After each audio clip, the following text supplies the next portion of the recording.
A deafening silence fills the air as my voice fades.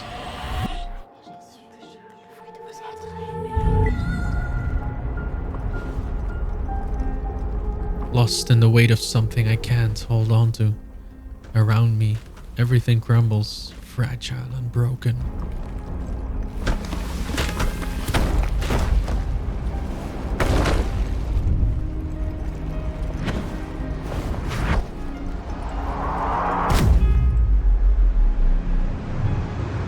Leaving only emptiness where there was once light.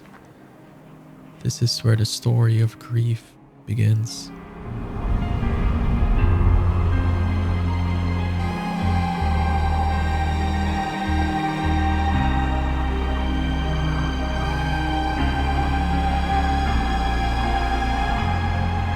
The world fades to grey, silent, empty, devoid of life. Every step I take feels like an echo, as if the very earth beneath me refuses to hold my weight. I can't escape it. The heaviness, the loss. There's an undeniable force in this emptiness, like I'm wading through something denser than air. My movements are slow, dragging. It feels like I'm being swallowed by the very world around me. A single figure drifts through this vast, desolate landscape, lost in the stillness. She's alone, her purpose unclear. She has no direction, no clear destination. This world is her battle. A battle to find herself amidst the overwhelming fog of grief. Each step she takes is more than just physical. It's a journey through the soul, through every shade of sorrow. And yet, the world itself is a canvas of emotion, a spectrum of loss. The colors that once vibrated with life are now muted, a silent testimony to what's been taken. But when they return, they don't simply restore the world to what it was. Instead, they linger, echoes of grief, of joy, of everything in between.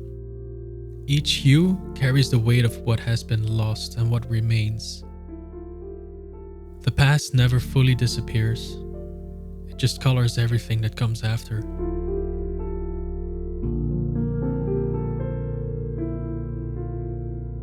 This isn't just a game. It's a meditation on grief. The journey of Gris is our journey, one that we all have to go through one way or another. And in this game, it doesn't just unfold through gameplay, but through the colors that paint our path. The grief is real, each hue drenched in its own unique pain. It's a story without words. There's no need for them, because the world tells it so vividly. You don't need to understand the dialogue. You only need to feel. But we don't always feel, do we?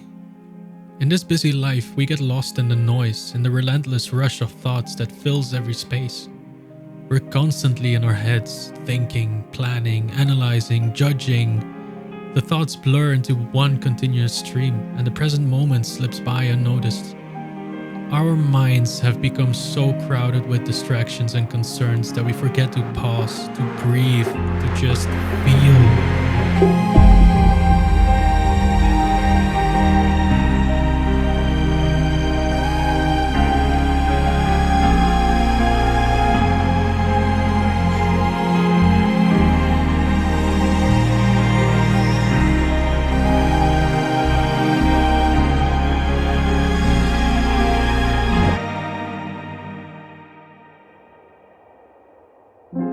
This is what my psychologist would say. So much of modern life has conditioned us to exist in our heads, to intellectualize everything.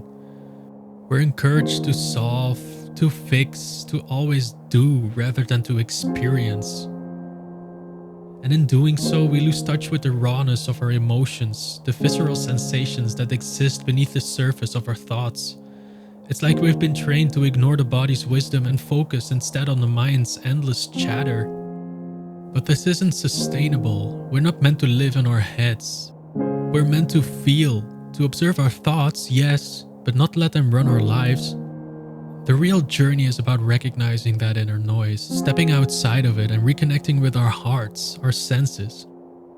It's about finding the space between the thoughts, the place where we can simply observe, where we can allow ourselves to feel fully without judgment. When we do this, we learn to move through mental struggles like grief, not by pushing it away or trying to solve it, but by letting it wash all over us like the colors of Gris. We learn that feeling isn't a weakness, it's a strength.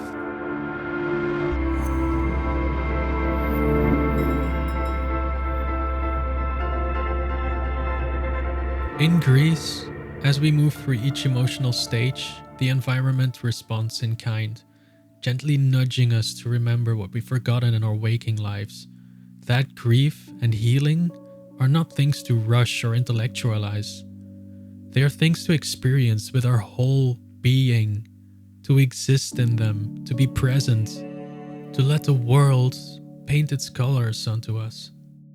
In the opening moments, it's grey, numb even. The weight of the world presses down, and it's hard to breathe, hard to move. Gris is trapped in the first stage of grief, denial. She's caught in a fog of uncertainty, unsure of where to go next, unsure of how to move forward. Everything is still. She can't even remember what it feels like to be alive. The emptiness around her is suffocating. But just as the silence threatens to consume, something changes. A flicker. A spark of red.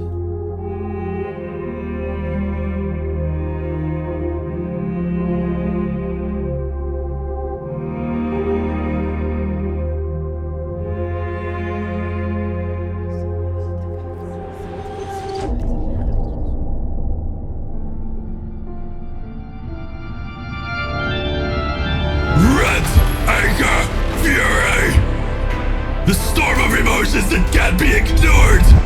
The world becomes jagged, sharp. The terrain is hostile, pushing Gris back at every turn. She's forced to confront what she's been avoiding. Her grief no longer passive, it's aggressive. It's a battle against everything that threatens to tear her apart.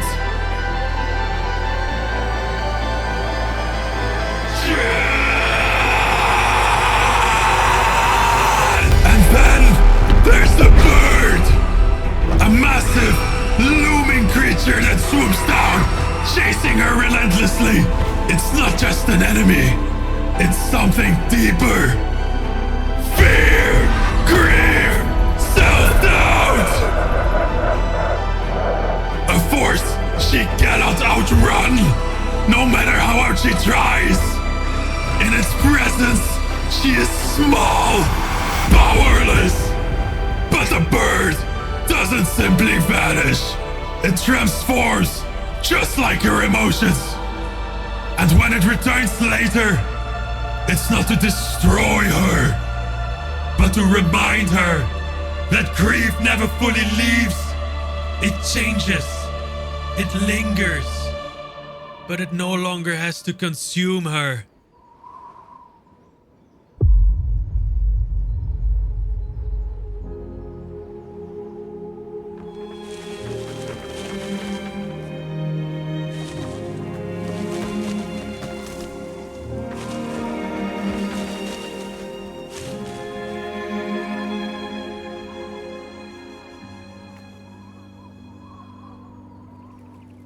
And then, the green. A desperate grasp for control. The world bursts with untamed life. Vines stretch and coil. Trees twist skywards, as if reaching for something just out of reach. It is not yet renewal, but bargaining. A frantic attempt to reshape the inevitable. Gris is not yet free from sorrow. She's just trying to outpace it. She learns to soar, as if willing herself beyond the pain. The environment is lush, yet chaotic, beautiful, yet unruly. nature in a state of yearning, just like Gris herself. She moves with newfound agility, but there's an urgency to it, a silent plea for things to be different. The world responds, offering fleeting moments of weightlessness, of escape. Green is not the calm of acceptance, it's the illusion of control. The belief that if she just tries hard enough, she can rewrite what has already been set in stone.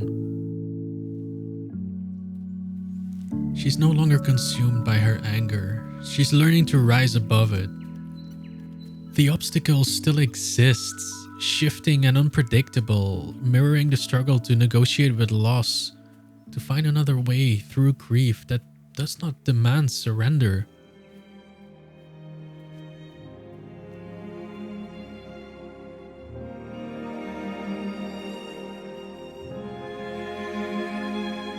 And yet, just when it feels like she conquered her grief,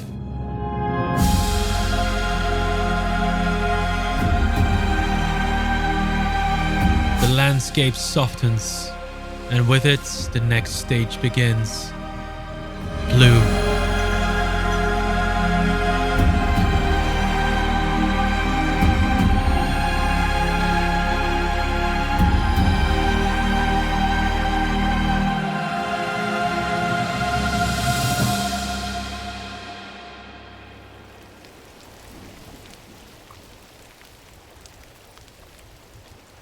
A calm that betrays the depths of the pain it holds. The blues reflect sorrow, depression, and melancholy that comes with the acceptance of loss. It's deep, it's isolating, and it draws Gris more and more inwards.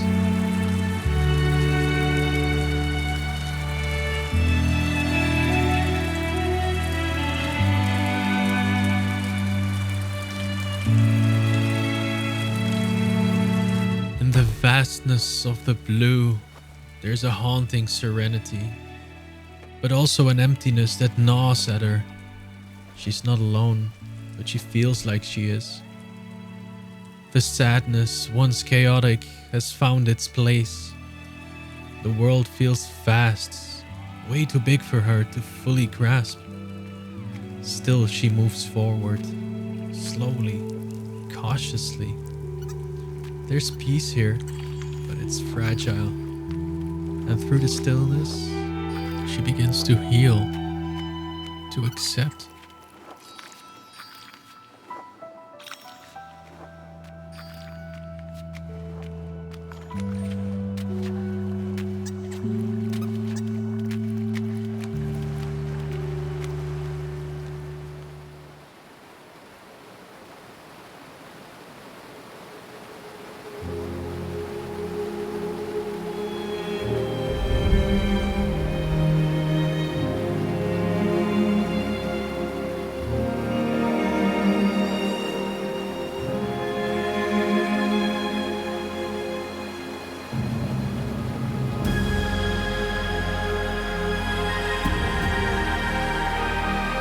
Finally, a flicker in the dark.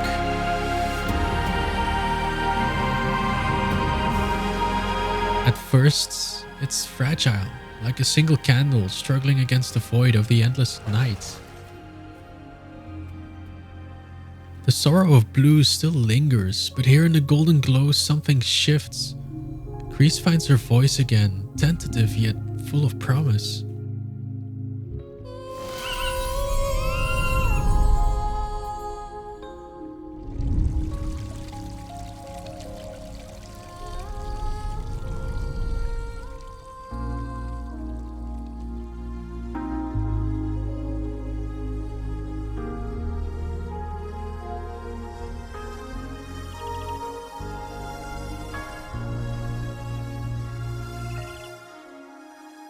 With it, she begins to restore the world around her. Flowers bloom in response to her song, vibrant and alive, as if awakening from the same silence that held her captive for so long.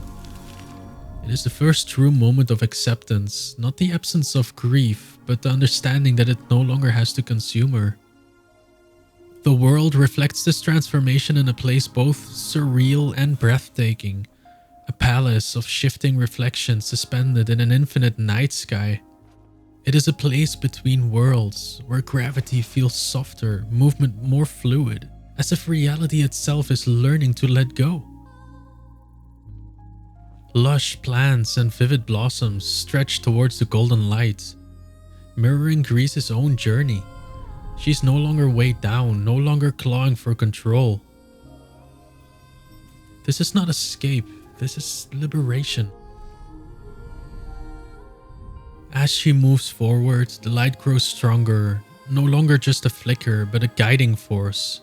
The voice she thought was lost is now a beacon, shaping the world with every note. Yellow is not about forgetting the pain that came before. It is about transcending it, weaving it into something beautiful. The obstacles remain, but they no longer feel insurmountable. They're simply part of the journey, and for the first time, Gris is ready to embrace them.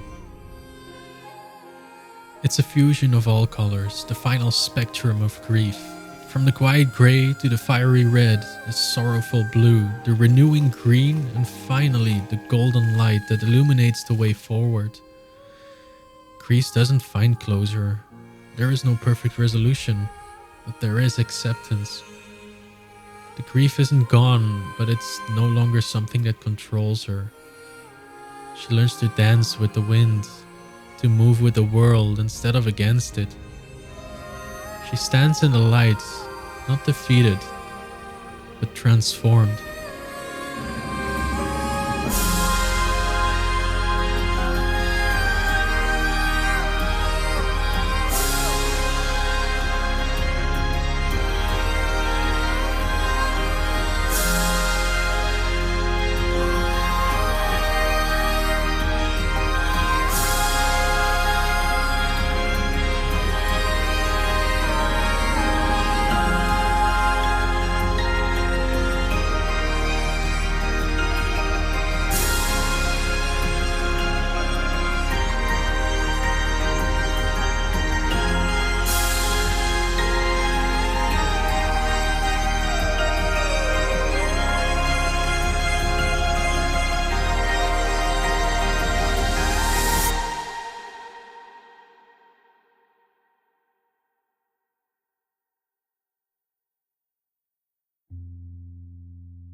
What makes Gris stand apart is its ability to make us feel every step of the journey.